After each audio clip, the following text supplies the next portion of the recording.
नमस्कार दोस्तों। RNU education के इस नर्सिंग ऑनलाइन प्लेटफॉर्म में मैं डॉक्टर एस एल सामोता एक बार फिर से आपका हार्दिक स्वागत करता हूं, अभिनंदन करता हूं। दोस्तों, नोरसेट एड जो है आपके सरमाथे पे चढ़ गया है। आने ही वाला उसका एग्जाम है।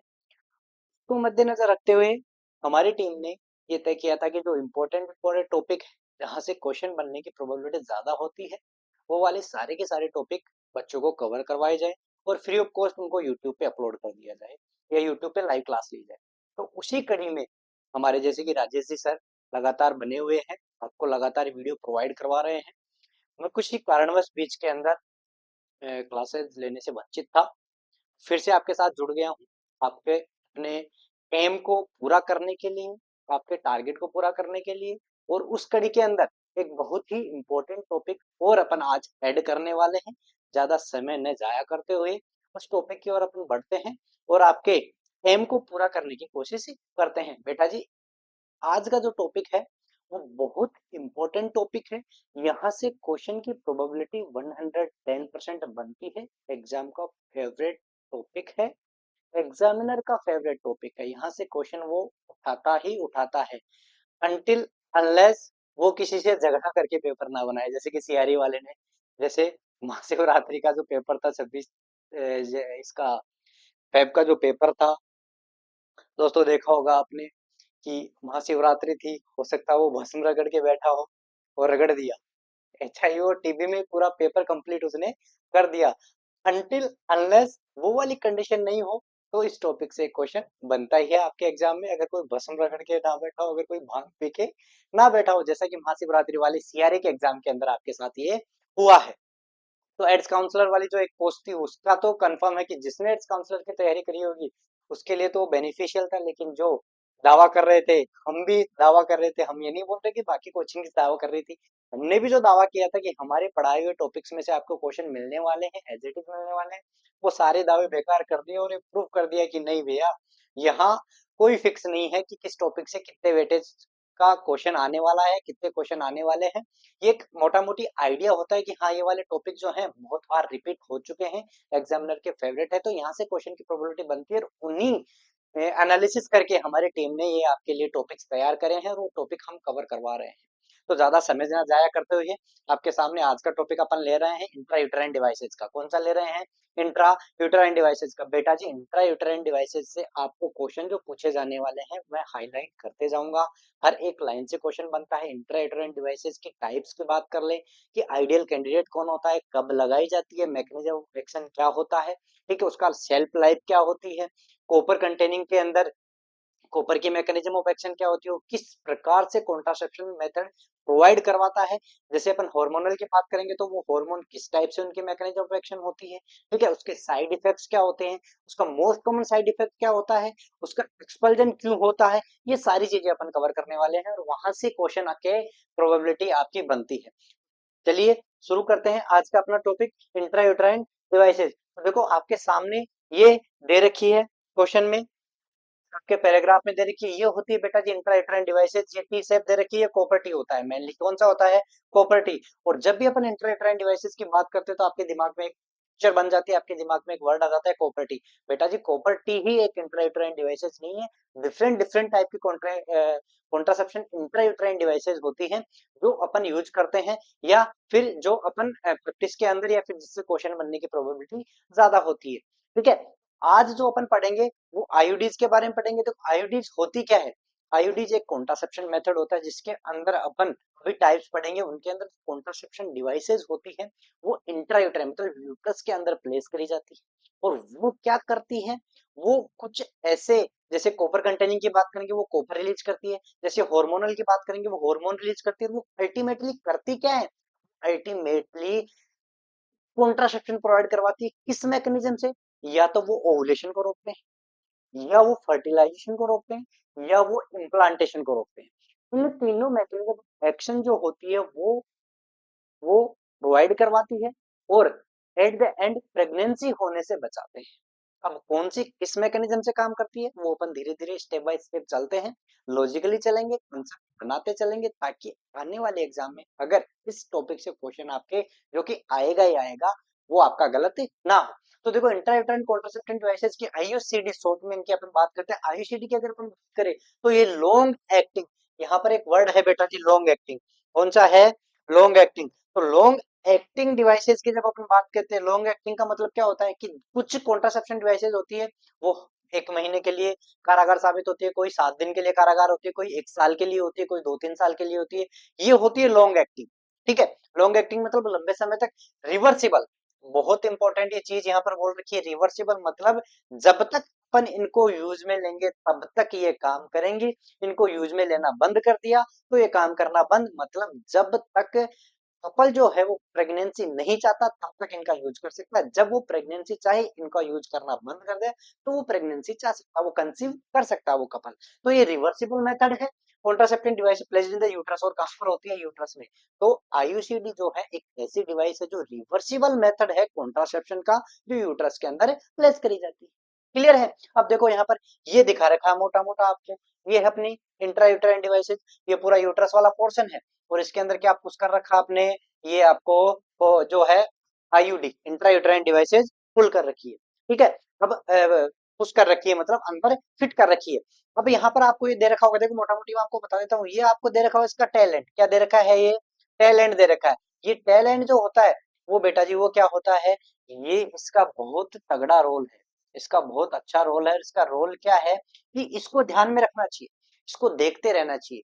उस जिस फीमेल के अंदर अपन ने आईयूडी प्लेस करी है उसको ये टेल जो है, ये धागा जो है, ये टेल एंड उसको देखता रहना चाहिए। ये क्या बताता है, ये वह चीज बताता है कि आईयूडीज आपने जिस जगह प्लेस करी थी यानी कि यूट्रस में प्लेस करी थी वो वहीं पर प्लेस्ड है, कहीं इधर उधर नहीं हुई है। अब इधर उधर कौन से केस में हो सकती है, या तो मान लो कि यूट्रस को परफोरेट करके वो यूटेराइन कैविटी से क्या हो जाए, बाहर आ जाए। ठीक है, अब अगर ये यूट्रस को परफोरेट करेगी तो बाहर जाएगी, बाहर जाएगी तो ये वाला टैलेंट आपको मिलेगा क्या वेजाइनल एरिया के अंदर, वेजाइनल ओरिफिस के अंदर, नहीं। ये अगर मिल रहा है, आईयूडीज सही जगह प्लेस है, अगर ये मिस हो गया, आईयूडीज या तो परफोरेट करके अंदर चली गई है या उसका एक्सपल्जन हो गया है। एक्सपल्जन मतलब पता ही नहीं चला फीमेल को और वो बाहर निकल गई, पता ही नहीं चला और वो बाहर निकल गई, तो इसको देखते रहना चाहिए टाइम टाइम पे जिसके अंदर आईयूडी प्लेस है। क्लियर है। तो ये मोटा मोटी आइडिया एक हो गया। अब देखो अब अपन बात करते हैं किसकी, कि इसको प्लेस कैसे करते हैं, इसको प्लेस कैसे करते हैं। तो जो अपन टी एंड की बात करते हैं कि यहाँ पर कॉपर टी की, चलो एक एग्जांपल लेके देख लेते हैं। कॉपर टी के अंदर ये वाली पोर्शन अपन देखते हैं कि ये वाली इसकी क्या होती है, स्ट्रक्चर होती है।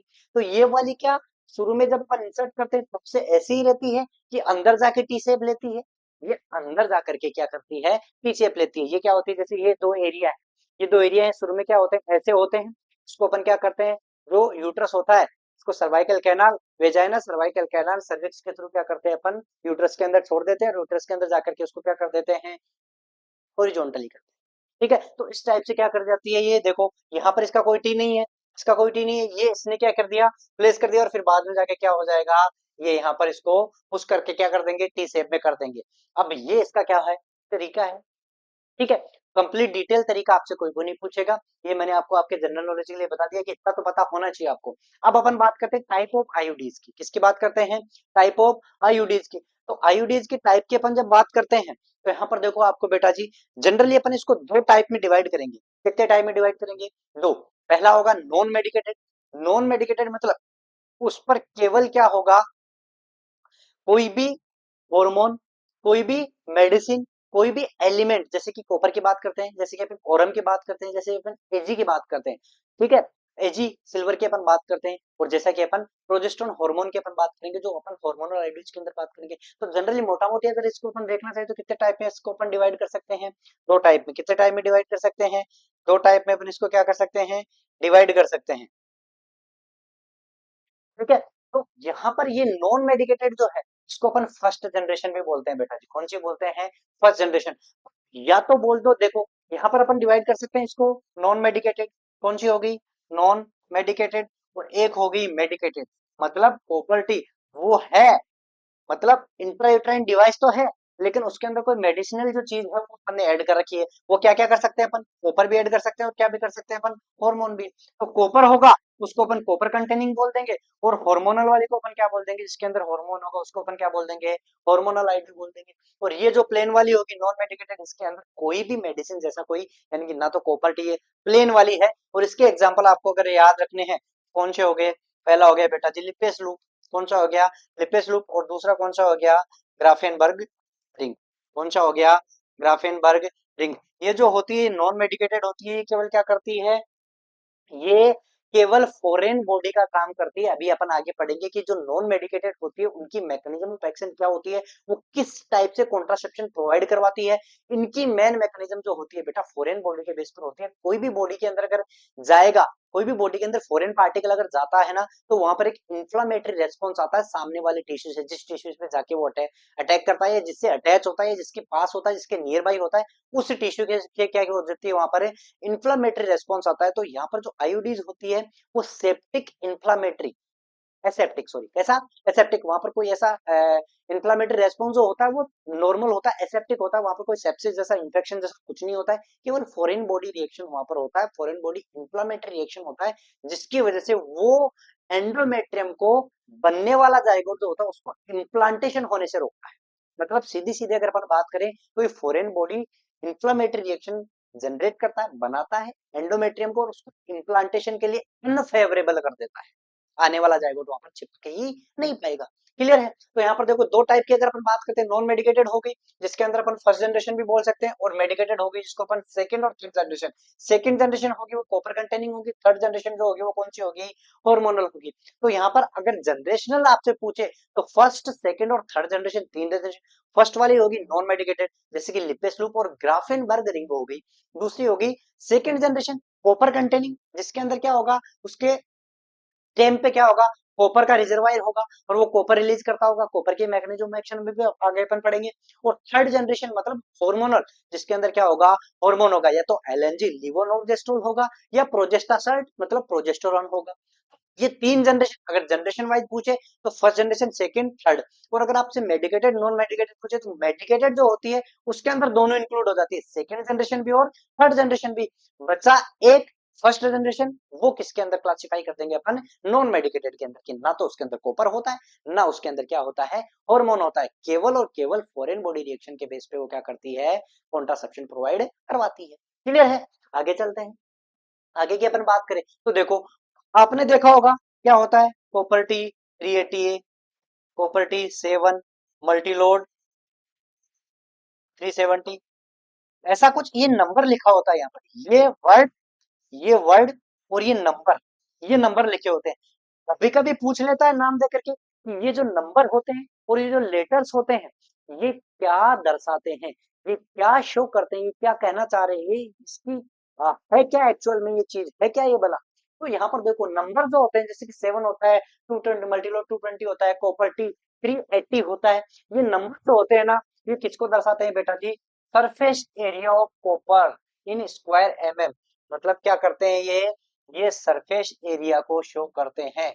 मतलब जो कॉपर अपन यूज करते हैं किसके अंदर है, एमएम स्क्वायर के अंदर, किसके अंदर है, एमएम स्क्वायर के अंदर। मतलब जैसे कि अपन बात करते हैं एग्जांपल अगर अपन लेते हैं जैसे कि कॉपर टी 380, तो ये 380 जो होता है ना बेटा जी, ये कॉपर का एमएम स्क्वायर, स्क्वायर एमएम के अंदर क्या बताता है, सरफेस एरिया बताता है। मतलब उस वाली कॉपर टी के अंदर, उस वाली आयोडीज के अंदर जिसके अंदर कॉपर होगा वो कितने स्क्वायर एमएम होगा, वो 380 होगा। कितना होगा, 380 होगा। मतलब उसके कितने स्क्वायर एरिया में, एमएम स्क्वायर एरिया में कॉपर कंटेन होगा, 380 वाले में। तो ये जो नंबर्स होते हैं ना, ये नंबर बताता है square area of copper in millimetre, किसके अंदर, मिलीमीटर।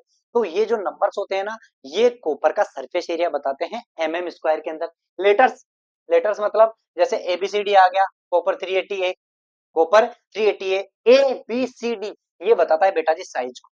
ये किसको बताता है, साइज को, किसको बताता है, साइज को। ए जो होती है वो स्मॉलेस्ट होती है, ए जो होती है वो क्या होती है, स्मॉलेस्ट, और डी जो होती है वो कौन सी होती है, लार्जेस्ट होती है। अब ये क्यों होती है बोला, अरे जब भी कॉपर टी इंसर्ट करनी होती है या आयोडीज इंसर्ट करनी होती है, उसके अंदर क्या होता है, सबसे पहले जो इंसर्टर होता है, जो मेडिकोज होते हैं, जो प्रैक्टिशनर होते हैं जिसको आईयूडीज इंसर्ट करना है, वो यूएसजी करके यूट्रस की साइज देखते हैं।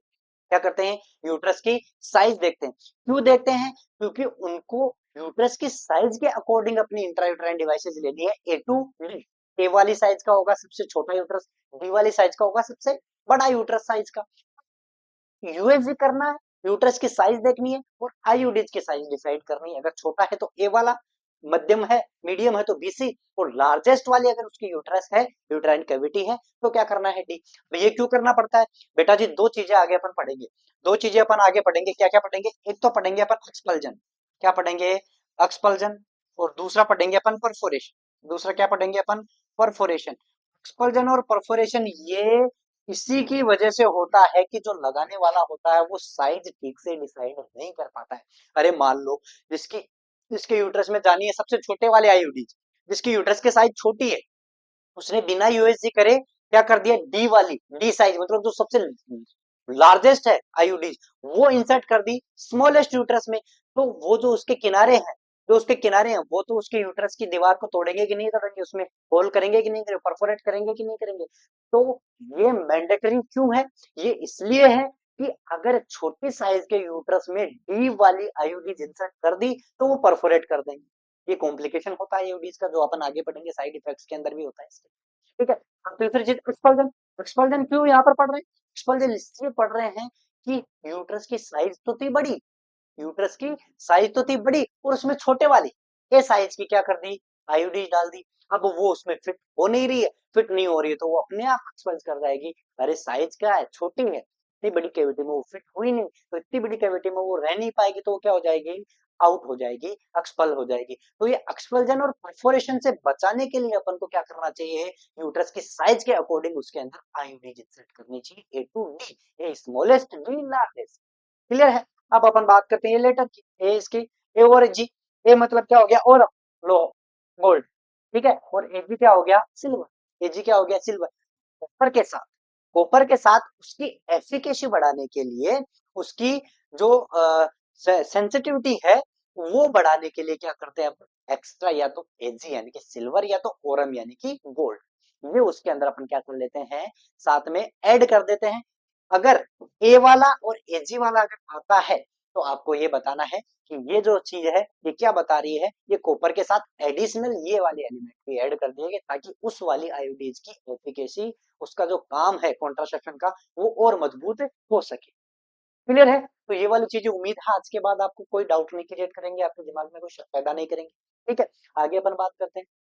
आगे अपन बात करते हैं। देखो यहाँ पर क्या है, एग्जाम्पल की अपन बात कर लेते हैं कि कौन कौन से जो एग्जाम्पल है, डायरेक्ट पूछ लेता है कभी कभी, डायरेक्ट पूछ लेता है कभी कभी। एलएनजी, मिरेना, मिरेना करके पूछ लेता है। मिरेना जो होती है वो कौन से जनरेशन की आयोडीज होती है? ठीक है। एलएनजी पूछ लेता है। ठीक है। लिपेस लूप पूछ लेता है। ठीक है। कॉपर टी पूछ लेता है, मल्टीलॉइड पूछ लेता है। ये सारी चीजें आपको नाम देके के पूछ लेते हैं कौन से जनरेशन की है आयोडीज। उसके लिए अपन ने क्या किया है, ये टेबल तैयार करी है। पहला है फर्स्ट जनरेशन, उसके बाद सेकंड जनरेशन, और उसके बाद थर्ड जनरेशन। ये दोनों जो है, ये दोनों जो है वो कौन से के अंदर अपन ने क्लासिफाई किए? पीछे ही मेडिकेटेड के अंदर। किसके अंदर? मेडिकेटेड के अंदर। इसके अंदर जो होगा वो कौन सी होगी? हार्मोनल। कौन सा होगा? हार्मोनल आयोडीज बोलते हैं थर्ड जनरेशन को। और सेकंड जनरेशन को कौन सी बोलते हैं? Copper containing. कौन सी बोलते हैं? Copper containing. और इसको क्या बोलते हैं अपन? Non medicated. कौन सी बोलते हैं? Non medicated. ये अभी पिछली स्लाइड में अपन ने पढ़ी। Non medicated, medicated. Non medicated के अंदर फर्स्ट जनरेशन लिपेस लूप और ग्राफेनबर्गरी। और उसके बाद मेडिकेटेड के अंदर दो अपन ने क्लासिफाई कर दिया, copper containing, hormonal. Copper containing की अपन बात करेंगे ये सारे की सारी, और हार्मोनल कंटेनिंग की अपन बात करेंगे। दो ही यहाँ पर आपको याद रखनी है, प्रोजेस्टासाल्ट और एलएनजी। एलएनजी या उसको मिरेना के नाम से डायरेक्ट आपसे पूछ सकता है। देखो यहाँ पर नॉन मेडिकेटेड आयोडीज, ठीक है, जिसको अपन इनर्ट भी बोलते हैं। इनर्ट क्यों बोलते हैं? कि ये जाकर कुछ करती नहीं है, करना उसको कुछ नहीं है, ये पड़ी रहती है, ये केवल फॉरेन बॉडी का काम करती है। इनको बायोएक्टिव क्यों बोला है? इनको बायोएक्टिव इसलिए बोला है कि ये बायोकेमिकल रिलीज करती है, चाहे तो वो हार्मोनल हो, चाहे तो वो कॉपर, चाहे तो वो कॉपर हो, चाहे वो हार्मोन हो, वो रिलीज करती है, वो एक्टिव रहती है, वो एक्टिवली रिलीज करती रहती है, थोड़ा थोड़ा थोड़ा थोड़ा थोड़ा, per day per day per day. जैसे अपन बात करते हैं किसकी? एलएनजी की, मिरेना की। उसमें 52 mg क्या होता है वहां पर? हार्मोन होता है। कौन सा? लियोनोर्जेस्ट्रोल। 52 माइक्रोग्राम, 52 मिलीग्राम, सॉरी माइक्रोग्राम नहीं, 52 मिलीग्राम, 52 मिलीग्राम उसके अंदर लिवोनोर्जेस्ट्रोल हार्मोन। वो धीरे धीरे धीरे धीरे डेली का 20 माइक्रोग्राम पर डे रिलीज करता है। मतलब एक्टिव है ना, डेली वो रिलीज कर रहा है, इसलिए इनको बायो एक्टिव भी बोलते हैं अपन। उसके बाद ये non medicated is added to IUD, मतलब ये नॉन मेडिकेटेड, कोई मेडिकेशन यहाँ पर आईयूडी से ऐड नहीं है, कोई भी मेडिकेशन नहीं है, इसलिए नॉन मेडिकेटेड। इसके अंदर कॉपर है, इसके अंदर आईयूडी के अंदर क्या ऐड कर दिया अपन ने, मेटेलिक आयन कॉपर, और इसके अंदर क्या ऐड कर दिया अपने, हॉर्मोन्स, इसलिए हार्मोनल, इसलिए कॉपर कंटेनिंग। ठीक है, इसके एग्जांपल की बात करें पर लिपेस लूप, और दूसरा एग्जांपल कौन सा हो गया, ग्राफेनबर्ग रिंग। लिपेस लूप, ग्राफेनबर्ग रिंग, दो याद रखना, non medicated, inert, non medicated, ना कॉपर है ना हार्मोन है, केवल फॉरेन बॉडी रिएक्शन, इसके बेस पे ये इम्प्लांटेशन को रोकेगा। जो अपन मैकेनिज्म ऑफ एक्शन अभी अगली वाली स्लाइड के अंदर आ रहा है उसके अंदर और क्लियर कर लेंगे। ये है कॉपर कंटेनिंग, तो कॉपर टी हो गया, कॉपर टी 20 हो गया, बी। ठीक है, बी मतलब जो अपन ने बताया था ए बी सी, ये वाला बी आ गया। कॉपर टी 3A, 3A मतलब फिर से ए बी सी डी अभी जो अपन पढ़ के आए थे लेटर, और एजी अभी अपन ने पढ़ा था, या तो एजी आएगा या और गोल्ड आएगा, तो ये क्या हो गया, सिल्वर जो अपन पढ़ के आए थे। ठीक है, ये सारे। बात करते हैं हॉर्मोन्स की, हॉर्मोन्स में आपको प्रोजेस्टेरोन सर्ट, जिसके अंदर कौन सा हार्मोन होगा, प्रोजेस्टेरोन, कौन सा होगा, प्रोजेस्टेरोन, और एलएनजी आईयूडी, इसी को अपन मिरेना बोलते हैं बेटा जी, इसी को अपन क्या बोलते हैं, मिरेना, और इसके अंदर कौन सा हार्मोन होता है, लिवोनोर्जेस्ट्रोन, लिवोनोर्जेस्टेरोन, ये होता है। ठीक है, अब प्रोजेस्टेरोन, लिवोनोर्जेस्ट्रोन, यहाँ पर अपन बात करें तो इसके अंदर कितना होता है, 38 मिलीग्राम, कितना होता है, 30 मिलीग्राम, और इसके अंदर जो होता है वो कितना होता है, 52 मिलीग्राम, और ये पर डे कितना, 20 माइक्रोग्राम पर डे रिलीज करता है, कितना रिलीज करता है, 20 माइक्रोग्राम पर डे क्या करता है, ये रिलीज करता है। ठीक है, ये याद रहेगा, ये याद रहेगा। अब आपको दिक्कत ये आती है कि सर नाम में कंफ्यूजन हो जाता है, वहां पर हमें याद रहते हैं नाम, लेकिन ये नहीं पता रहता कि ये फर्स्ट जनरेशन है, ये सेकेंड जनरेशन है, कि थर्ड जनरेशन है। तो बेटा जी दो दो नाम याद रख लो, दो नाम फर्स्ट के, दो नाम थर्ड के, चार नाम तो याद ही रह सकते हैं, बाकी जो भी आए वो सेकंड जनरेशन, बाकी जो भी नाम आए वो सेकंड जनरेशन। मतलब लिपेस लूप आ गया, ग्राफेनबर्ग रिंग आ गई तो फर्स्ट जनरेशन, इधर से अपना मिरेना यानी कि एलएनजी आ गया, और क्या आ गया अपना प्रोजेस्टासाइड, ये आ गया तो थर्ड जनरेशन हार्मोनल वाली, बाकी जो भी नाम आए वो सारे के सारे सेकंड जनरेशन, मतलब कॉपर कंटेनिंग। क्लियर है, आज के बाद गलत नहीं होना चाहिए। आगे की अपन बात करते हैं कि फर्स्ट जनरेशन के एग्जांपल की अपन बात करी, कौन से हो गया, लिपेस लोक हो गया, ग्राफेनबर्ग रिंग हो गई। थर्ड जनरेशन की अपन ने बात करी प्रोजेस्टासाइड, एलएनजी 20, इसी को अपन क्या बोलते हैं बेटा जी, मिरेना, इसी को अपन क्या बोलते हैं, मिरेना। ये चार नाम याद रखो, दो फर्स्ट के, दो थर्ड के, बच के सारे एग्जांपल्स कौन से हो गए अपने सेकंड जनरेशन के, यानी कि कॉपर कंटेनिंग के हो गए। यहाँ पर देखो कौन कौन से हो गए, कॉपर टी हो गया, कॉपर टी 200, ये 200 क्या बता रहा है, ये सरफेस एरिया ऑफ कॉपर बता रहा है, ये सरफेस एरिया ऑफ कॉपर किन स्क्वायर एमएम में, किसमें, स्क्वायर एमएम में। कॉपर टी 200 भी, ये क्या बता रहा है, ये एबीसीडी वाला बता रहा है, सी क्या बता रहा है, एबीसीडी वाला बता रहा है। नोवा टी, ये क्या बता है, ये भी कॉपर टी है, ये भी क्या है, नोवा टी कॉपर टी है। मल्टीलोड 375, 375 क्या बता रहा है, ये भी सरफेस एरिया बता रहा है। मल्टीलोड 250, ये भी सरफेस एरिया बता रहा है। 380, ये भी सरफेस एरिया, और ये जो बता रहा है वो क्या बता रहा है, ए बी सी डी वाला। तो दो नाम फर्स्ट जनरेशन के, दो नाम थर्ड जनरेशन के, बच गए सारे के सारे सेकंड जनरेशन। क्लियर है, ये स्लाइड भी इजी थी। अब बात करते हैं अपन इसके मैकेनिज्म ऑफ एक्शन की, कि जो आईयूसीडीज अपन ने तीन टाइप की पढ़ी, कौन कौन सी, फर्स्ट सेकंड और थर्ड जनरेशन, या फिर मेडिकेटेड नॉन मेडिकेटेड, उनका मैकेनिज्म ऑफ एक्शन क्यों पढ़ रहे हैं अपन ये, अरे इतनी रामायण महाभारत पढ़नी क्यों पड़ रही है, क्योंकि कॉन्ट्रासेप्शन मेथड अपन पढ़ रहे हैं, और कॉन्ट्रासेप्शन मेथड जो होगा वो आईयूडीज किस तरीके से करवाएंगे, उनकी मेन मैकेनिज्म ऑफ एक्शन जो होगी कॉन्ट्रासेप्शन प्रोवाइड करवाने की, वो क्या होगी, यही तो अपन को जानना है। यहीं से तो ज्यादा क्वेश्चन पूछे जाते हैं, यहाँ से एक तो, और दूसरा उसके साइड इफेक्ट से, दूसरा उसके साइड इफेक्ट से, और तीसरा उसका एग्जाम्पल, ये तीन जो होते हैं वहां से क्वेश्चन की प्रोबेबिलिटी होती है 90% यहाँ से, बाकी बच के 61% 10% वो कोई सी भी लाइन से आपको करके पूछ सकता है, वो दिमाग उसके मेंटल उस पर डिपेंड करेगा कि एग्जामिनर क्या करके बैठा है, झगड़ा वगड़ा करके तो नहीं बैठा है।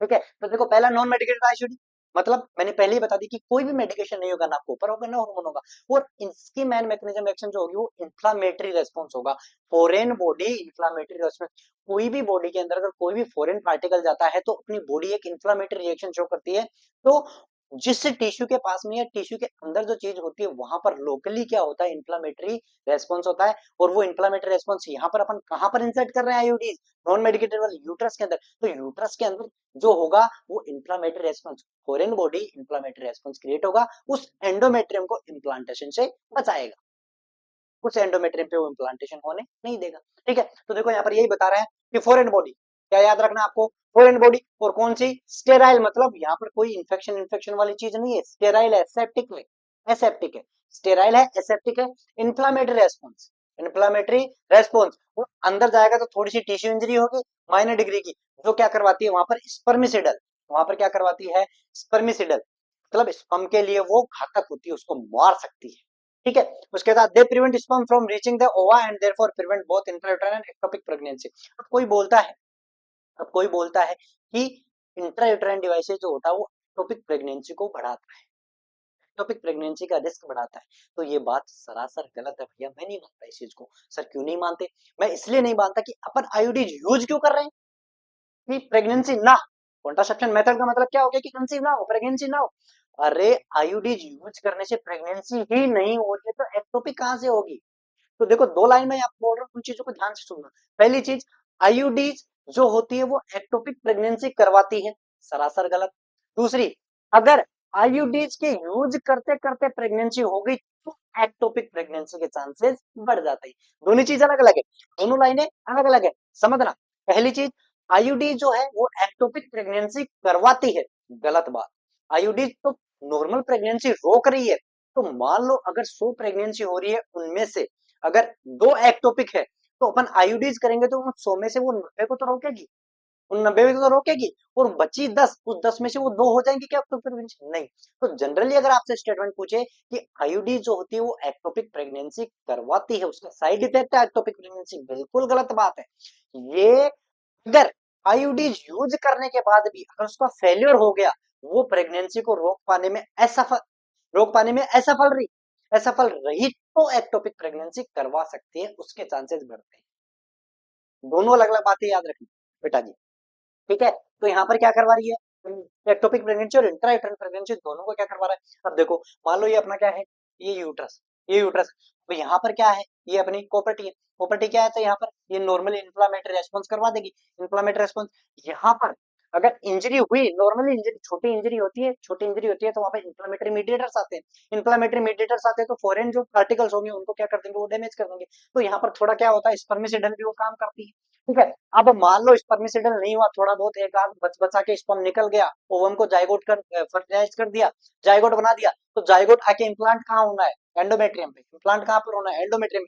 एंडोमेट्रियम को तो अनफेवरेबल कर दिया इन्फ्लेमेटरी रेस्पॉन्स ने, क्योंकि ये जो प्रॉपर्टी अपन इंसर्ट करी है, ये प्रॉपर्टी अपनी बॉडी के लिए फॉरेन बॉडी है, अपनी बॉडी के लिए फॉरेन पार्टिकल है, और उस फॉरेन पार्टिकल जैसे ही बॉडी के अंदर जाएगा उसका इन्फ्लेमेटरी रेस्पॉन्स क्रिएट होगा, और वो उस एंडोमेट्रियम को आने वाले जाइगोट के इम्प्लांटेशन के लिए अनफेवरेबल। क्लियर है, तो मेन जो है नॉन मेडिकेटेड जो आईयूडीज है, जिसके अपन बात करते हैं लिपेस लूप और ग्राफेनबर्ग रिंग जो है, उसका मेन मैकेनिज्म ऑफ एक्शन क्या है, ये इन्फ्लामेटरी रेस्पॉन्स क्रिएट करते हैं, स्टेराइल इन्फ्लामेटरी रेस्पॉन्स, और एंडोमेट्रियम को इम्प्लांटेशन के लिए अनफेवरेबल करते हैं, बात खत्म। पहली जनरेशन। दूसरी जनरेशन की बात करते हैं कि ये इन्फ्लामेटरी रेस्पॉन्स तो क्रिएट करेगा ही करेगा, क्योंकि फॉरेन बॉडी तो ये भी है, लेकिन साथ साथ में इसमें क्या है, इसमें क्या है बेटा जी, कॉपर, इसमें क्या है, कॉपर। तो ये कॉपर क्या करेगा, ये कॉपर दो चीज करेगा, एक तो डायरेक्ट स्पर्म को क्या कर देगा, डिमोटाइल, मतलब मोटिलिटी उसकी कम कर देगा, उसकी मोटिलिटी क्या कर देगा, कम, या उसको मार देगा। तो ये स्पर्मिसिडल भी होता है।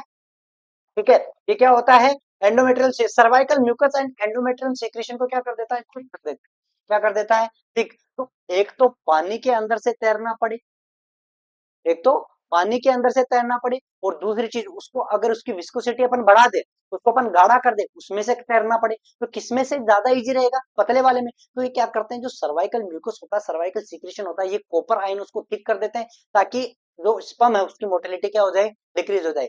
मैंने डायरेक्टली बोल दिया कि उसकी मोटिलिटी कम करवाता है, क्यों, कैसे करवाता है, वो स्पर्म पे डायरेक्ट अटैक करके उसकी मोटिलिटी नहीं कराता, कम कराता। ये क्या करता है, ये सर्वाइकल म्यूकस और उसको सीक्रेशन जो होता है ना, उसकी थिकनेस बढ़ा देता है, उसकी डेंसिटी बढ़ा देता है। उसकी डेंसिटी अगर बढ़ गई, उसकी डेंसिटी अगर बढ़ गई तो वो इजीली उसको पार करके ओवम तक जा नहीं पहुंचा है, इसलिए वो क्या करता है, फर्टिलाइजेशन को भी रोकता है। इम्प्लांटेशन और फर्टिलाइजेशन दोनों को रोकता है। तो देखो एंजाइमेटिक एंड मेटाबॉलिक चेंजेस क्यों? क्योंकि कॉपर है, क्योंकि कॉपर है। ठीक है, एंडोमेट्रियल टिश्यू के अंदर क्या करेंगे, ये चेंजेस करेंगे। अगर एंडोमेट्रियल टिश्यू के अंदर चेंजेस हो गए तो आने वाले जाइगोट को अगर नॉर्मल एंडोमेट्रियम नहीं मिले तो वो चिपकेगा ही नहीं, वो सॉरी वो इम्प्लांट ही नहीं कर पाएगा।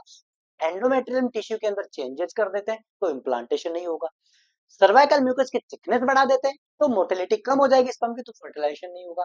ये इसकी क्या हो गई, मैकेनिज्म ऑफ एक्शन। तो सर्वाइकल म्यूकस सीक्रेशन की थिकनेस बढ़ाता है, एंडोमेट्रियल टिश्यू के अंदर अनफेवरेबल चेंजेस कर देता है जिसकी वजह से इम्प्लांटेशन, तो फर्टिलाइजेशन भी रोकता है, इम्प्लांटेशन भी रोकता है। ठीक है, उसके बाद progesterone. Progesterone hormone releasing IUDs, मतलब हार्मोन थर्ड जनरेशन। इसके अंदर क्या होता है, they cause decidualization with atrophy of endometrial glands therefore inhibit implantation. अब ये जो हार्मोन होता है, याद करो प्रोजेस्टेरॉन हार्मोन था, वो क्या करवा रहा था, वो ग्लैंड्स का वहां पर नंबर बढ़वा रहा था। वो क्या करवा रहा था, ग्लैंड्स का वहां पर नंबर बढ़वा रहा था, एंडोमेट्रियम को सिक्रीटरी बना रहा था। याद करो secretory phase, luteal phase, luteal चल रही थी ओवरी में, सिक्रीटरी चल रही थी इसके अंदर, यूट्रस के अंदर। तो सीक्रेटरी मतलब वहां पर ग्लैंड से तो बना रहता ताकि वो सीक्रेशन बढ़ाए मतलब आने वाले एम्ब्रियो जो है उसको क्या मिल सके, न्यूट्रिशन मिल सके, उसको जुशी बना रहा था। अगर ये प्रोजेस्टेरोन कंटेनिंग हार्मोन अगर अपन देंगे तो वो क्या करवा देंगे, ये डेसिडुअलाइजेशन करवाएंगे। डेसिडुअलाइजेशन मतलब, अरे जो नॉर्मल फीमेल होती है उसके एंडोमेट्रियम को एंडोमेट्रियम अपन बोल सकते हैं, लेकिन जो प्रेग्नेंट होती है उसके एंडोमेट्रियम को अपन एक नाम दिया था जो शेड हो जाती है। डेसिडुआ मतलब शेडो, डेसिडुआ मतलब शेडो, टूटना। तो वो जो अपन नॉर्मल मेंस्ट्रुअल साइकिल की अपन बात करते हैं उसके अंदर जो एंडोमेट्रियम टूट जाती है, ठीक है, या फिर वो डिलीवरी के टाइम में प्लासेंटा के साथ बाहर चली जाती है डेसिडुआ बन के, तो डेसिडुअलाइजेशन करवा देता है। और उसके साथ साथ ही क्या करवाता है, एंडोमेट्रियम ग्लैंड्स की क्या करवा देता है, एट्रोफी करवा देता है। क्या करवा देता है, एट्रोफी। अगर उसकी एट्रोफी हो गई तो यहाँ पर इम्प्लांटेशन होगा क्या, नहीं होगा। तो ये भी इम्प्लांटेशन को रोकता है। Cervical mucus causing inhibition of sperm penetration and capacitation, मतलब उसकी फर्टिलाइजेशन करने की कैपेसिटी जो थी, ओवम को फर्टिलाइज करने की कैपेसिटी जो थी, जिसको अपन ने कैपेसिटेशन बोला था, जो एनर्जी जरूरत होती है उसकी, जो मोटिलिटी जरूरत होती है, ठीक है, तो वो सारी की सारी चीजें क्या करवा देता है, कम करवा देता है, कैपेसिटेशन को कम करवा देता है। और उसके पेनिट्रेशन, पेनिट्रेशन क्या करवा देता है, वही वही देखो अपन ने एक टर्म पढ़ा था बेटा जी, याद करो, स्पिन मार्केट फिनोमेना। क्या पढ़ा था, स्पिन मार्केट फिनोमेना पढ़ा था कि नहीं पढ़ा था। ये स्पिन मार्केट फिनोमेना क्या था, कि जब एस्ट्रोजन 14वें दिन से पहले, जब एस्ट्रोजन पीक पे होता है, 200 पिकोग्राम जा रहा था, तब वो एलएच सर्च करवा रहा था। एलएच सर्च करवाते ही ओवुलेशन हो रहा था। तो जब एस्ट्रोजन ज्यादा था तो जो म्यूकस था, सर्वाइकल म्यूकस था, वो थिन था। वो क्या हो रहा था, स्ट्रेचेबिलिटी उसके अंदर प्रेजेंट थी। लेकिन जैसे ही 14वें दिन ओवुलेशन होता है, कॉर्पस ल्यूटियम आता है, प्रोजेस्टेरोन बनना स्टार्ट होता है। प्रोजेस्टेरोन वो थिन म्यूकस था, सर्वाइकल म्यूकस, उसको क्या कर देता है, थिक कर देता है, उसकी स्ट्रेचेबिलिटी खत्म कर देता है, उसको थिक कर देता है। थिक कर देता है मतलब स्पर्म थिक वाले म्यूकस से निकल पाएंगे क्या, स्पर्म थिक वाले म्यूकस से निकल पाएंगे क्या, उसकी मोटिलिटी डिक्रीज होगी कि नहीं होगी। तो यहाँ पर भी जो प्रोजेस्टेरोन रिलीज होगा, प्रोजेस्टेरोन रिलीज होकर के सर्वाइकल म्यूकस की थिकनेस को क्या कर देगा, बढ़ा देगा, इसलिए स्पर्म की मोटिलिटी क्या हो जाएगी, कम हो जाएगी। तो ये सारी की सारी क्या थी, उसकी मैकेनिज्म ऑफ एक्शन। क्लियर है, चलिए आगे अपन बात करते हैं। अब देखो शेल्फ लाइफ ऑफ आयोडीज, भाई जितनी भी अपन ने आयोडीज पढ़ी, first generation, second generation, third generation, medicated, non medicated, उनकी सेल्फ लाइफ मतलब एक बार यूज करने के बाद कितने टाइम तक वो कॉन्ट्रासेप्शन आपको प्रोवाइड करवाते रहेंगे, वो होती है सेल्फ लाइफ। सेल्फ लाइफ मतलब क्या होता है कि वो कितने दिन तक इफेक्टिव रहती है, यूज करने से लेके कितने दिन तक वो इफेक्टिव रहती है, उसको अपन बोलते हैं सेल्फ लाइफ। तो देखो बेटा जी, आयोडीज जिसकी बात अपन करते हैं, कॉपर आयोडीज, कॉपर कंटेनिंग 3 से 5 साल की बात करते हैं। प्रोजेस्टासाइड 1 साल, बहुत इफेक्टिव है, बहुत इफेक्टिव है। इसके अंदर अपन ने कितना बताया था, 38 मिलीग्राम प्रोजेस्टिन होता है। क्या होता है, 38 मिलीग्राम प्रोजेस्टिन होता है, ये 1 साल के लिए होती है। कॉपर टी 200 4 साल के लिए, नोवा टी 5 साल के लिए, एलएनजी आईओडी 7 से 10 साल के लिए, और कॉपर टी 380 है 10 साल के लिए। बेटा जी एलएनजी आईओडीज के अंदर अपन ने बताया था कितना होता है, 52 मिलीग्राम होता है, जो 20 माइक्रोग्राम पर डे के हिसाब से क्या करता है, रिलीज करता है, के हिसाब से क्या करता है, रिलीज करता है। तो ये सेल्फ लाइफ है। पूछा जाता है किसका, एक तो प्रोजेस्टेरोन का आपसे पूछा जा सकता है, एलएनजी का पूछा जा सकता है, और कॉपर टी का। ये पूछेगा कैसे, ये पूछेगा ऐसे कि जो कॉपर टी 380 है, उसको इंसर्ट करने के कितने साल तक या किसकी सेल्फ लाइफ होगी, वो कितनी होगी, वो आपको बताना पड़ेगा। 10 साल। प्रोजेस्टेरोन की होती है अपनी 1 साल। और एलएनजी आईओडी जिसको अपन मिरेना भी बोलते हैं, जिसको अपन क्या भी बोलते हैं, मिरेना भी बोलते हैं, उसकी जो सेल्फ लाइफ होती है वो कितने दिन तक इफेक्टिव होती है, वो 7 से 10 साल तक देखना ही नहीं पड़ता। एक बार अगर LNG 20 या मिरेना यूज कर लिया कॉन्ट्रासेप्शन मेथड के तौर पर, तो 7 से 10 साल तक देखने की जरूरत नहीं पड़ती है। प्रॉपर्टी 380 अगर लगा लिया, इंसर्ट कर लिया, तो 10 साल तक वो कॉन्ट्रासेप्शन प्रोवाइड करवाती है। ये इसकी होगी सेल्फ लाइफ की बात। अब बात करते हैं इसके साइड इफेक्ट्स की। यहाँ से क्वेश्चन आपसे पूछा जाता है, यहाँ से आपका क्वेश्चन बनता है, हर बार बनता है। पहला क्वेश्चन जो पूछता है वो ये पूछता है, most common side effect of IUD. Most common side effect of IUD. तो मोस्ट कॉमन साइड इफेक्ट जो होगा वो होता है बेटा जी ब्लीडिंग। वो कौन सा होता है? ब्लीडिंग। मोस्ट कॉमन और मोस्ट टाइम पूछा हुआ क्वेश्चन, एग्जामिनर का फेवरेट क्वेश्चन। आईयूडी से related most common side effect bleeding. Pain नहीं होता है। पेन कब होगा? Pain most common cause of side effect कब होगा? वो तब होगा जब अगर पेन हो रहा है उसको रिमूवल करना पड़े। आईयूडीज को क्या करना पड़े? रिमूवल। तो देखो most second major side effect और आयोडीन सेट और most common cause requiring removal. मतलब आपसे दो टाइप के क्वेश्चन अगर पूछ ले, पहला पूछ ले most common side effect of IUDs insertion, तो आपको बताना है ब्लीडिंग। फिर दूसरा पूछ ले most common cause of most common side effect of IUD insertion with removal. मतलब ऐसा कौन सा साइड इफेक्ट है आयोडीज का जो मोस्ट कॉमन, ऐसा कौन सा साइड इफेक्ट है आयोडीज का जो आपको मजबूर कर दे लगी हुई आयोडीज को वापस निकालने के लिए, इंसर्ट आयोडीज को रिमूव करने के लिए मजबूर कर दे। ब्लीडिंग रिमूव करने के लिए मजबूर नहीं करेगा। हालांकि most common side effect bleeding है, लेकिन वो कौन सा मोस्ट कॉमन साइड इफेक्ट है आयोडीज का जो आपको निकालने पे मजबूर कर दे? वो है बेटा जी पेन। वो क्या है? पेन। तो दो अलग अलग क्वेश्चन बन गए। पहला question most common side effect of IUD insertion bleeding. Most common side effect of IUD insertion with removal, मतलब उसको निकालना ही पड़े, दर्द झेला ही नहीं जाए, तो वो क्या हो जाएगा? पेन। उसके बाद PID, pelvic inflammatory disease. IUDs के साथ जो फीमेल होती है विथ आईयूडीज, वो 2 to 8 टाइम्स, 2 से 8% क्या कर देती है? इंक्रीज कर देती है चांसेस किसका? पीआईडी का, पेल्विक इन्फ्लामेटरी डिजीज का। आईयूडीज लगी हुई फीमेल में 2 से 8% ज्यादा, 2 से 8 गुना ज्यादा क्या होता है वहां पर चांसेस होता है फीमेल को आईयूडीज के साथ पीआईडी का। Normal female, female with IUDs, इसका और इसका अगर कंपैरिजन करें तो इसमें 2 से 8 गुना ज्यादा चांसेस होता है पीआईडीज होने का। अब ये जो होता है ब्लीडिंग होती है, लेकिन 1 से 2 महीने में क्या हो जाती है? वो सेल्फ रिजोल्व हो जाती है। पेन भी होता है, जनरली 3 महीने में क्या हो जाता है? वो सेल्फ रिजोल्व होता है। इसके बाद भी अगर नहीं होता तो रिमूव करना ही करना होता है। ठीक है, पीआईडीज की बात कर ली। यूटेराइन परफोरेशन और स्पॉन्टेनियस एक्सपल्जन, ये अपन ने बात करी थी किसकी? साइज की, ए की, बी की, सी की और डी की। ये यूटेराइन डिवाइसेस जो होती है वो साइज होती है यूट्रस की साइज के अकॉर्डिंग। अगर ए वाली है वो बड़े वाले यूट्रस के अंदर इंसर्ट कर दी तो बड़ी कैविटी, लेकिन छोटी आईयूडीज एक्सपल्ज हो जाएगी, निकल जाएगी, पता ही नहीं चलेगा फीमेल को कि कब निकली।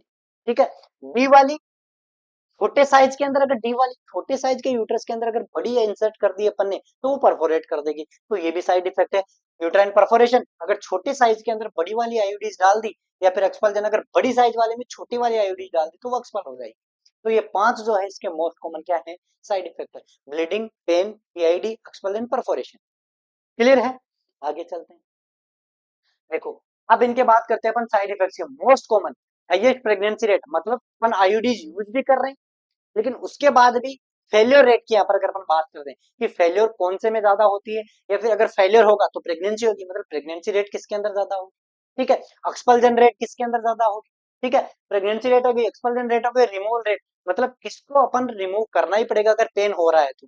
ये सारी चीजें तो देखो, अगर हाईएस्ट प्रेगनेंसी रेट देखें, अगर आईयूडीज अपन यूज कर रहे हैं उसके बाद भी अगर प्रेगनेंसी हो रही है तो हाईएस्ट वो कौन सी आईयूडीज के साथ होगी? लिपेसलूप के साथ। नॉन मेडिकेटेड है भाई साहब, नॉन मेडिकेटेड है। वो तो मेडिकेटेड थी, वो स्पम पे भी इफेक्ट डाल रही थी, उसकी मोर्टेलिटी कम कर रही थी, उसको मार रही थी, लेकिन ये तो केवल इम्प्लांटेशन को ही रोक रहा था, ये तो केवल इन्फ्लामेटरी रेस्पॉन्स से ही काम कर रहा था अपना। इसके पास ऐसा कोई ब्रह्मास्त्र थोड़ी था तो ओवम को भी मार दे, स्पम को भी मार दे, स्पम की मोर्टेलिटी कम कर दे। ये तो केवल इम्प्लांटेशन को ही रोक रहा था, इम्प्लांटेशन के लिए एंडोमेट्रियम को अनफेवरेबल कर रहा था।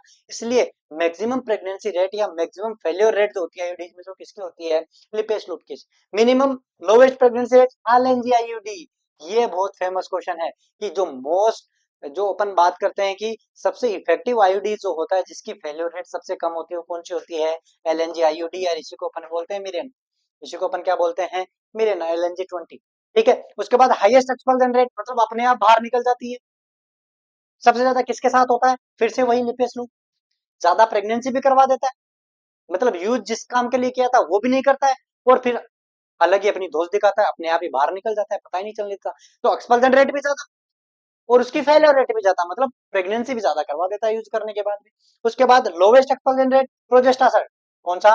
प्रोजेस्टा रेट। कौन सा? Third generation. कौन सी?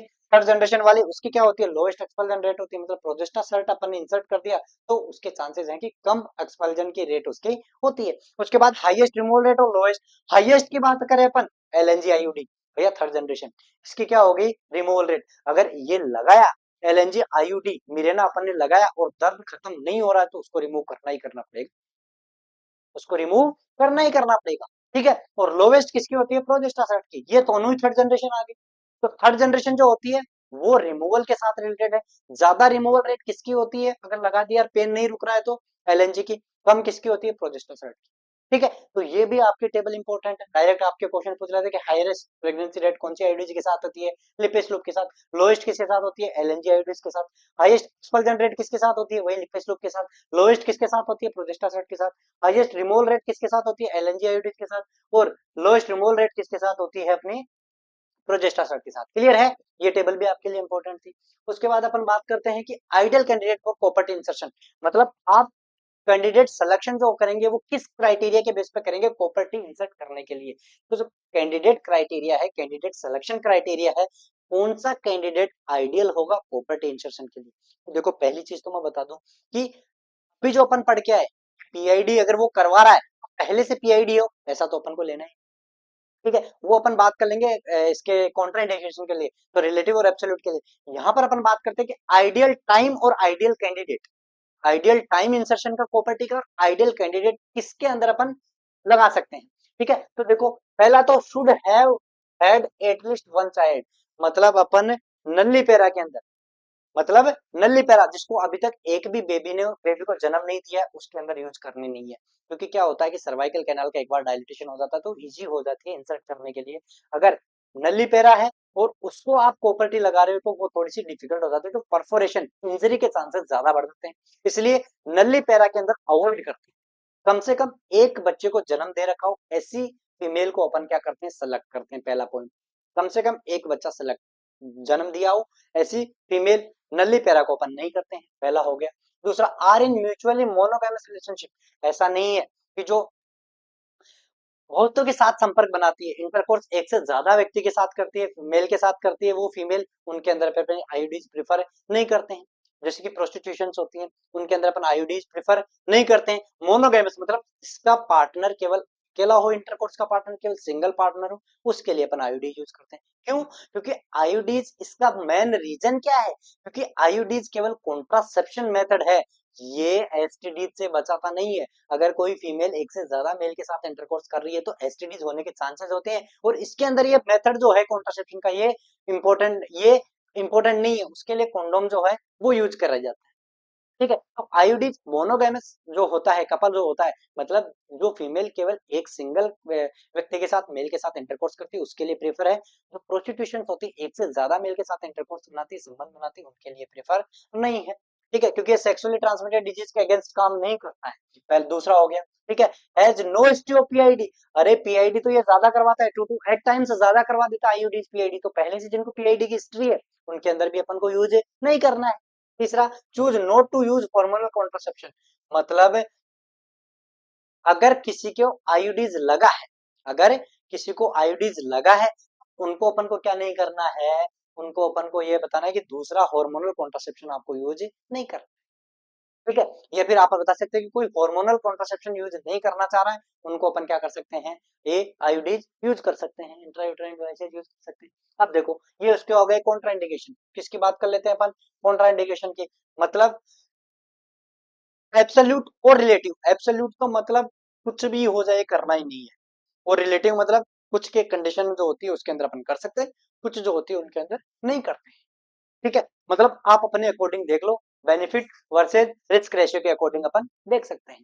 तो एब्सोल्यूट के अंदर आपको एक निमोनिक याद रखना है, please don't try to put condom, मतलब ये P D T P C, ये 5 वर्ड क्या है आपको याद रखने हैं, P D T P C, P D T P C. P four क्या हो गया, पहला परप्यूरल सेप्सिस और प्रेगनेंसी, ये आपके ऑब्सोल्यूट कॉन्ट्राइंडिकेशन है कि अगर डिलीवरी हो गई उसके बाद अगर उसमें इंफेक्शन है, परप्यूरियल सेप्सिस है। देखो आइडियल टाइम जो होता है ना वो क्या होता है, with in 48 hours, with in 48 hours of delivery, with in 48 hours of delivery, या फिर 4 to 6 वीक्स आफ्टर परप्यूरियल। मतलब या तो डिलीवरी के 48 घंटे, डिलीवरी होने से लेके 48 घंटे के अंदर अंदर आईडी इंसर्ट कर दो, या फिर 4 से 6 वीक बाद बुलाओ, ये उसका आइडियल टाइम होता है। लेकिन अगर परप्यूरियल सेप्सिस उसको है, अगर उसको सेप्सिस इन्फेक्शन है डिलीवरी के बाद में, पोस्टमार्टम इन्फेक्शन अगर उसको हो गया, उसके फीवर आ रही है, तो उसके अंदर कॉन्ट्राइंडिकेटेड है भैया कंप्लीटली। अगर प्रेग्नेंट है फीमेल, अगर प्रेग्नेंट है फीमेल और अगर वो आईडीज लगाना चाह रही है तो भी उसके अंदर कंप्लीटली कॉन्ट्राइंडिकेटेड है। पहले पी से हो गए 2 पी, परप्यूरियल सेप्सिस, प्रेगनेंसी, ठीक है। दूसरा आ गया अपना डी, डी फोर हो गया DUB, डिसफंक्शनल यूटेराइन ब्लीडिंग। मतलब अपन को पता ही नहीं है कि यूट्रस के अंदर ब्लीडिंग हो रही है और उसका क्या है, उसका जो रीजन है वो रीजन क्या है, पहले पता करो कि अननोन ब्लीडिंग अगर हो रही है यूट्रस से तो उसका पहले पता करो, उसके बाद आईयूडी उसमें डालो। अगर आपको पता ही नहीं है कि यूट्रस के अंदर डिसफंक्शनल, यूट्रस की किसी भी गलती की वजह से, उसके डिसफंक्शन की वजह से ब्लीडिंग हो रही है, ठीक है, तो उसके अंदर आपको आईयूडी यूज नहीं करनी है। DUB, डिसफंक्शनल यूटेराइन ब्लीडिंग या अबनॉर्मल यूटेराइन ब्लीडिंग अगर है, आपको पता नहीं है, अननोन यूटेराइन ब्लीडिंग है, तो भी आईयूडीज आपको यूज नहीं करनी है। तो ये हो गया डी। टी पी हो गया, अब बच गया टी। टी मतलब trophoblastic disease, gestational trophoblastic disease, moles करवा दी, GTDN, वो कैंसर करवा सकती है, वो क्या करवा सकती है, कैंसर करवा सकती है। तो GTN के अंदर जेस्टेशनल ट्रोफोब्लास्टिक न्यूप्लेजिया या GTD, जेस्टेशनल ट्रोफोब्लास्टिक डिजीज जो है उसके अंदर भी आपको यूज नहीं करना आईयूडी, ठीक है, ये टी हो गया। उसके बाद बच गया पी, पी मतलब PID, करंट PID, मतलब अभी PID है, पीरियड इन्फ्लेमेटरी डिजीज है, पहले की हिस्ट्री है, या फिर STD है, सेक्सुअली ट्रांसमिटेड डिजीज है, उनके अंदर भी अपन को आईयूडी यूज नहीं करनी है। अगला बच गया अपना सी, कैंसर, सर्विक्स कैंसर और एंडोमेट्रियम कैंसर, सर्वाइकल और एंडोमेट्रियल कैंसर, इनके अंदर भी अपन को आईयूडी यूज नहीं करनी है। ऑब्सोल्यूट कॉन्ट्राइंडिकेशन ऑफ आईयूडीज आपको 5 याद रखने, टी, बी, टी, पी, सी। P4 हो गया परप्यूरियल सेप्सिस और प्रेगनेंसी, इनके अंदर आपको आईयूडीज नहीं डालनी है, ठीक है। D4 DUB, dysfunctional uterine bleeding, unknown cause है ब्लीडिंग का, तो यूज नहीं करनी है। डी हो गया। T, trophoblastic disease, gestational trophoblastic neoplasia disease, उसके अंदर नहीं कर सकते, टी हो गया।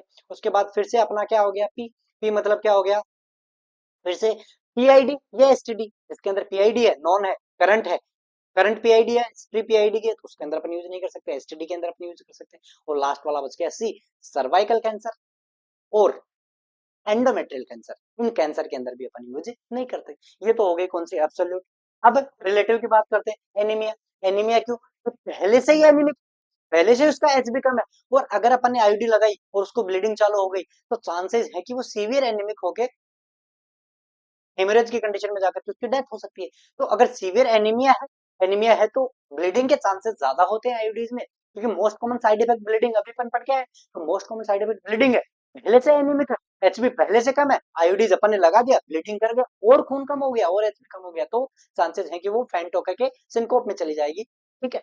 उसके बाद मेनोरेजिया, मतलब ब्लीडिंग हो रही है, बहुत ज्यादा तेज ब्लीडिंग हो रही है मेंस्ट्रुअल साइकिल के अंदर, तो भी उसका HB कम हो जाएगा, तो उस कंडीशन के अंदर भी नहीं करते। हिस्टियोपीआईडी सिंस लास्ट प्रेगनेंसी, ठीक है, पिछली प्रेगनेंसी के से लेकर के अभी तक उसकी हिस्ट्री है PID की, पेल्विक इंफ्लेमेटरी डिजीज, उसके अंदर भी नहीं करते हैं।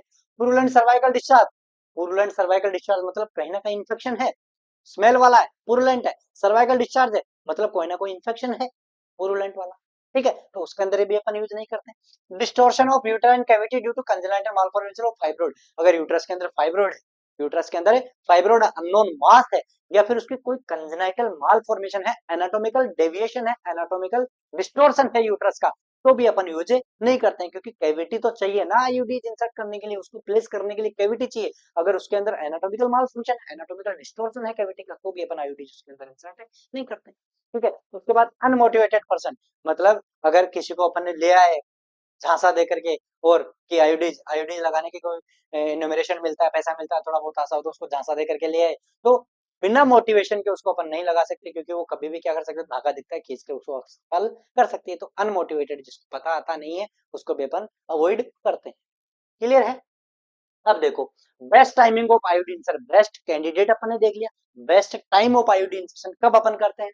तो पहले तो ड्यूरिंग मेंस्ट्रुएशन और within 10 days of beginning, मतलब मेंस्ट्रुएशन के ड्यूरिंग और शुरू के 10 दिन, मेंस्ट्रुअल जब स्टार्ट होता है उसके शुरू के 10 दिन अपन क्या कर सकते हैं, आयोडीन इंसर्ट कर सकते हैं। इसकी एक वजह है, क्या वजह है कि मेंस्ट्रुएशन जब होता है तो सर्वाइकल कैनाल थोड़ी सी डायलेट रहती है, थोड़ी सी फेवरेबल रहती है, तो इजीली क्या होता है, आयोडीज को अपन इंसर्ट कर सकते हैं वाया सर्वाइकल कैनाल। ठीक है, तो शुरुआती या इनिशियल मेंस्ट्रुअल फेज के अंदर या शुरुआती 10 दिन जब मेंस्ट्रुअल साइकिल स्टार्ट होता है तो शुरुआती 10 दिन जो होते हैं, 5 से 7 दिन अपन मान के चलते हैं, लेकिन अपन रेंज पूछते हैं, आइडियल टाइम 5 से 7 दिन या मेंस्ट्रुअल ड्यूरेशन में, या फिर अपन बात सकते हैं up to 10 days, menstrual start हुआ उसके लेकर 10 दिन तक अपन क्या कर सकते हैं, आईयूडी इंसर्ट कर सकते हैं। ठीक है, वो menstrual period best time for IUD insertion, क्यों? क्योंकि सर्वाइकल कैनाल जो होती है उसका डायमीटर थोड़ा सा ज्यादा होता है, क्योंकि वो अपना डायमीटर, वो जो थोड़ी सी डायलेट होती है, वो डायलेट क्यों होती है, क्योंकि जो एंडोमेट्रियल शेड हुई है उसको पास करने के लिए वो अपने आप को क्या कर देती है, उसके अगर वो चेंजेस करवा लेती है, डायमीटर उसका बढ़ जाता है, इसकी वजह से थोड़ा सा डायमीटर बढ़ा रहता है।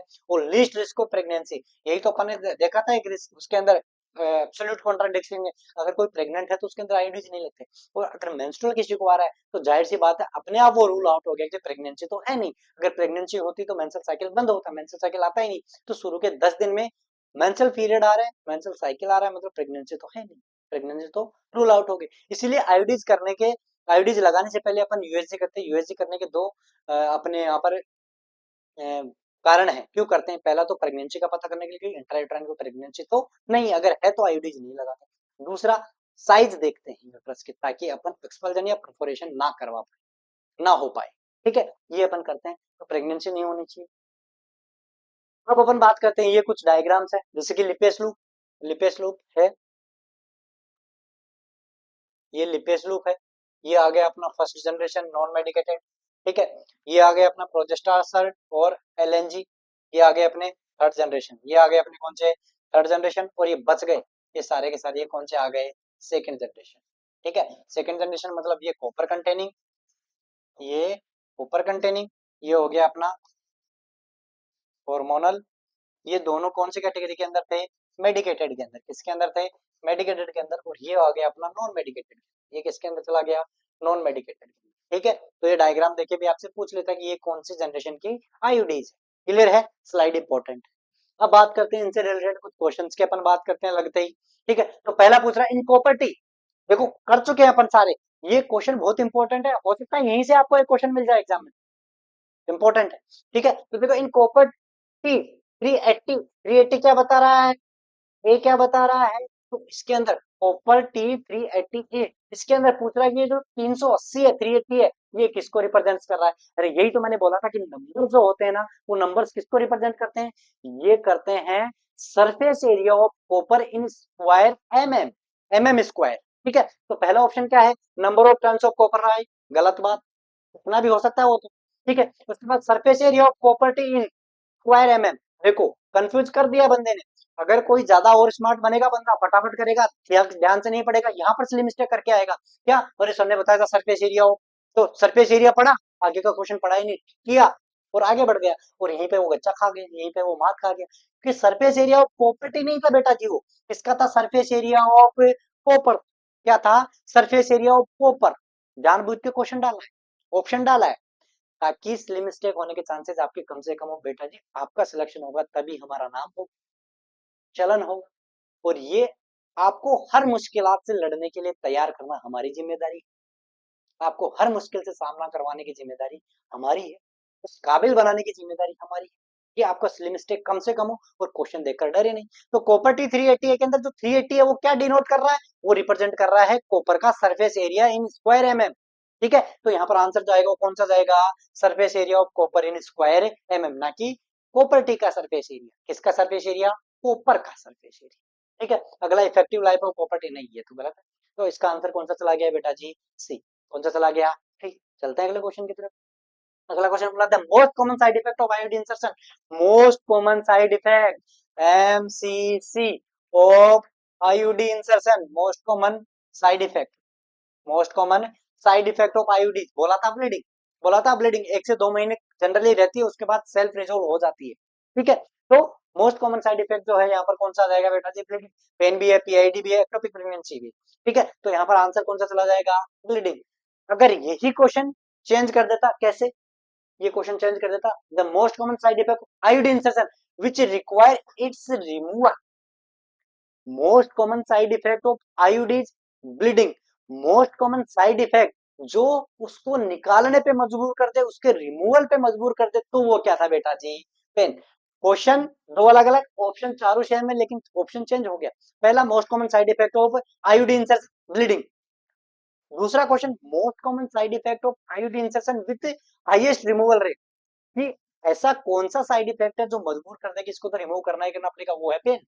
वो क्या है, पेन। तो इसका आंसर कौन सा चला गया बेटा जी, बी। कौन सा चला गया, बी। अगला question, characteristic of an ideal candidate for property insertion include all of the following action, ये पूछ रहा है कि आइडियल कैंडिडेट प्रॉपर्टी इंसर्शन के लिए आइडियल कैंडिडेट के अंदर ये चारों में से तीन है, एक नहीं है।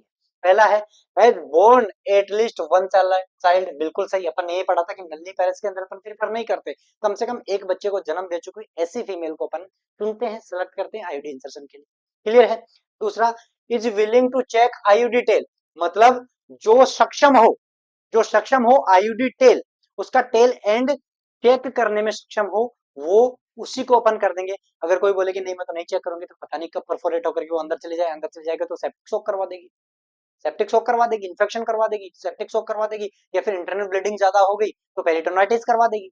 ठीक है, तो ऐसी फीमेल जो विलिंग हो, जो ये हाँ मान ले मोटिवेट करने पे कि हाँ मैं इसकी टेल बार बार चेक करती रहूंगी, जब भी वॉशरूम वॉशरूम जब भी है बाथरूम करने जाओगी तो उसको चेक करते रहूंगा, तो वो जो उसका टेल चेक करती रहे ताकि एक्सपल्जन का भी पता चल जाए, परफोरेशन का भी पता चल जाए, बिल्कुल आइडियल कैंडिडेट होता है कि जो चेक कर पाए कि उसकी टेल दिख रही है। टेल दिख रही है मतलब वो यथास्थान पर है, जहां पर डाला था वहीं पर है। अगर टेल नहीं दिख रही है, या तो वो निकल गई या तो परफोरेट करके बॉडी के अंदर चलेगी तो पेरिटोनाइटिस करवा देगी, दिक्कत करवा देगी, कॉम्प्लिकेशन बढ़ा देगी। तो ये वाला भी सही है। तीसरा, has a history of ectopic pregnancy, अरे एक्टोपिक प्रेगनेंसी की हिस्ट्री है, ठीक है, इसको छोड़ो। अगला देखो, has normal menstrual period, has normal menstrual, बिल्कुल। अगर मेनोरेजिया, मेनोरेजिया को तो अपन ने रिलेटिव कॉन्ट्रा उसके अंदर पढ़ा था, कॉन्ट्राइंडिकेशन के अंदर, ठीक है। तो यहाँ पर एक्टोपिक प्रेगनेंसी उसकी हिस्ट्री है, उसके अंदर अपन आयोडीज नहीं देते हैं, उसके अंदर अपन आयोडीज नहीं देते हैं, ये पढ़ के आए। तो यहाँ पर आंसर क्या हो गया, has history of ectopic pregnancy, ectopic pregnancy जिसको हिस्ट्री है पहले से हो चुकी है, उसके अंदर अपन आयोडीज यूज नहीं करते। क्लियर है। अगला question, copper T380 IUD should be replaced once in, ये पूछ रहे हैं इसकी सेल्फ लाइफ, डायरेक्ट ऐसे क्वेश्चन पूछ रहे हो तो कितनी होती है बेटा जी, 10 साल। कितनी होती है, 10 साल। कॉपर T380, कॉपर T380 की सेल्फ लाइफ कितने टाइम तक कारागार साबित हो सकती है कॉन्ट्रासेप्शन मेथड के तौर पे, 10 साल तक। एक बार लगा दिया, 10 साल तक देखने की जरूरत नहीं है। ठीक है। अगला, अगला है third generation ICD, third generation मतलब मेडिकेटेड के अंदर हार्मोन वाली, दो ही पढ़ी है अपन ने, एलएनजी और प्रोजेस्टासाइड। तो मल्टीलोड, ये तो सेकंड आ गया भैया, कॉपर कंटेनिंग, कॉपर मिरेना, बिल्कुल। थर्ड और हार्मोन वाली प्रॉपर्टी, फिर से सेकंड वाली कॉपर 7, फिर से सेकंड वाली, तो कौन सा चला जाएगा, मिरेना। मिरेना मतलब LNG20, दोनों एक ही बात है, या तो LNG20 बोल दे या मिरेना बोल दे, और क्या बोल दे, या दूसरा कौन सा है तो इसका थर्ड जनरेशन का, वो अपना प्रोजेस्टासाइड। ठीक है। अगला क्वेश्चन, अगला क्वेश्चन है absolute contraindication of ICD. Absolute पढ़ा अपन ने, रिलेटिव। एब्सोल्यूट में अपन ने 5 पढ़ा था, PDT PC। पहला पी था परप्यूरियल सेप्सिस प्रेगनेंसी, दूसरा डी था PD, डी था अपना DUB dysfunctional uterine bleeding, T था जेस्टेशनल ट्रोफोब्लास्टिक डिजीज, पी था अपना कौन सा PID या STD, और लास्ट वाला सी था कैंसर जिसमें सर्विक्स और एंडोमेट्रियम था। ये 5 थे अपने, ये तो एब्सोल्यूट, बाकी थे रिलेटिव। इन 5 में से देख लो कौन सा है। एनीमिया नहीं, रिलेटिव था, पहले से एनीमिक थी, लगाएंगे ब्लीडिंग हो जाएगा, तो और भी एनीमिक होने के चांसेस रिलेटिव में थी। उसके बाद डायबिटीज नहीं, रिलेटिव में। PID और हेमरेज, ठीक है। तो इनमें से कौन सा है बेटा जी, PID। कौन सा है, करंट PID। कौन सा है, करंट PID। अगर इसको लिखता है यहाँ पर तो करंट PID जो लिखता तो और भी अच्छा ऑप्शन बन जाता। तो जिसको अभी PID है हाथ, उसको अपन आयोडीज एब्सोल्यूट PCP, ठीक है। तो जो अपन ने पढ़ा था निमोनिक अपना PVTPC, पहला P परप्यूरियल सेप्सिस और प्रेगनेंसी था, डिसफंक्शनल यूट्राइन ब्लीडिंग था, gestational trophoblastic disease, T4 trophoblastic disease था, P4 अपना PID और STD था, और C4 था अपना सर्वाइकल कैंसर और एंडोमेट्रियल कैंसर। ठीक है। तो ये थी अपनी पूरी आईडीज की क्लास। उम्मीद करते हैं बहुत अच्छे से आपको समझ में आई होगी। और बेटा जी इसके क्वेश्चन आपको गलत करके नहीं आने, ठीक है। तो ये क्लास बहुत इफेक्टिव रही होगी। और हमारे चैनल पे आपको टेस्ट सीरीज, बेटा जी बहुत कम टाइम बचा है, अगर आपको कम्पीट करना है, अपने साथियों से आगे निकलना है, अपने एम को अचीव करना है, ठीक है, ड्रीम बोलना छोड़ दो, सपने बोलना छोड़ दो, एम, अगर आपको एम को अचीव करना है, आरएनयू के प्लेटफॉर्म पे जाइए, आरएनयू एजुकेशन ऐप डाउनलोड कीजिए, वहां पर टेस्ट सीरीज है, बहुत इफेक्टिव क्वेश्चन है, बहुत ही तगड़े वाले क्वेश्चन है, मैं तो बोलता हूँ, ठीक है। अगर भांग पी के या भस्म रगड़ के पेपर नहीं बनाया होगा किसी ने, तो बिल्कुल आपको एज इट इज क्वेश्चन मिलने वाली सीरीज हमारे चालू कर रखी है। तो बहुत कम टाइम बचा है, प्रैक्टिस करो, क्योंकि प्रैक्टिस ही एक आदमी को परफेक्ट बना सकती है। अपने एम को अचीव करो, ठीक है, और अपनी मनचाही जगह पे जाकर के कम्युनिटी को सर्व करो, ठीक है। मैं डॉक्टर असल समोता इन्हीं शब्दों के साथ आज के इस लेक्चर को खत्म करता हूँ। मिलते हैं इसी जोश और होश के साथ, हंसते रहिए, मुस्कुराते रहिए। जय हिंद, जय भारत।